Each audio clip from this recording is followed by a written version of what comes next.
bonsoir. Aujourd'hui, la montée des marches pour la Bola Negra avec Penélope Cruz et Glenn Close.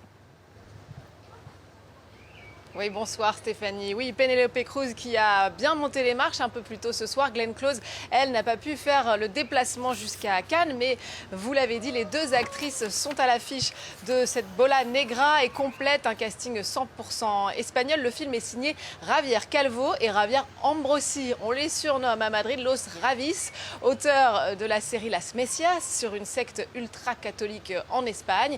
Et si on les connaît assez mal en France, le duo est devenu un phénomène culturel en Espagne grâce à leur mélange de pop culture, de mélodrame, de musique et de sujets LGBTQ+.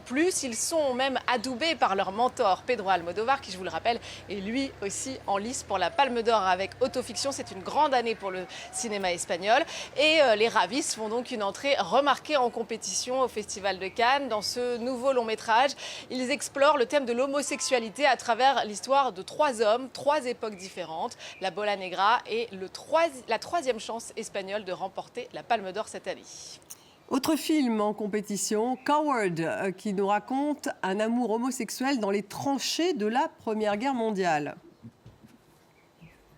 Exactement, Coward de Lucas Dont à 34 ans. Il faut noter que le cinéaste belge a déjà vu ses 3 premiers films sélectionnés à Cannes.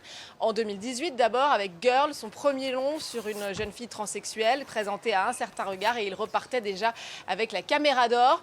De retour en compétition officielle avec Close en 2022, il remporte alors le Grand Prix ex aequo et il est à nouveau en lice pour la Palme d'Or avec Coward. Lui qui nous a habitués à des films assez intimistes, il sort de sa zone de confort avec ce film de guerre. L'histoire d'un jeune soldat belge qui veut faire ses preuves au front pendant la Première Guerre mondiale. Dans les tranchées, il rencontre Francis dont il tombe amoureux. Un film sur l'amour donc, mais qui questionne aussi les notions d'héroïsme et de lâcheté. On va tout de suite regarder quelques images. 2, 3. À nos pilotes qui sont au front, qu'est-ce qu'il leur faut comme distraction? Une femme, une femme. Qu'est-ce qu'il leur ferait gentiment passer un sacré bon moment? Une femme, attention, tempo. Une femme, pour les vassals que les Allemands. On est heureux. On est heureux. Une femme, mais bon sang, qu'est-ce qui n'aimerait pas pour venir un moment dans la voie? Une femme, une femme, une femme, une femme. Et on termine avec un cinéaste français, grand habitué de la croisette.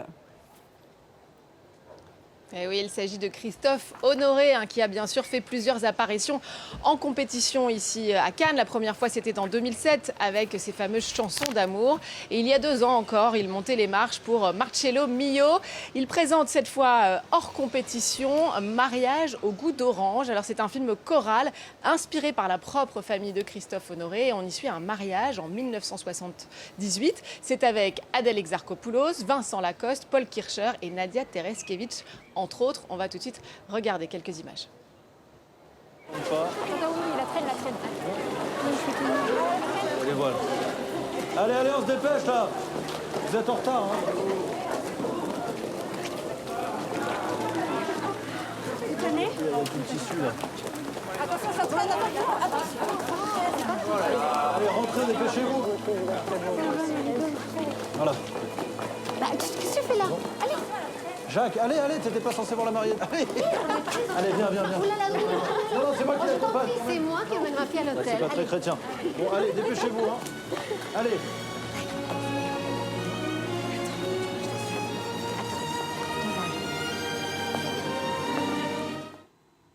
Merci Louise et rendez-vous donc demain sur la croisette au Festival de Cannes. On se retrouve après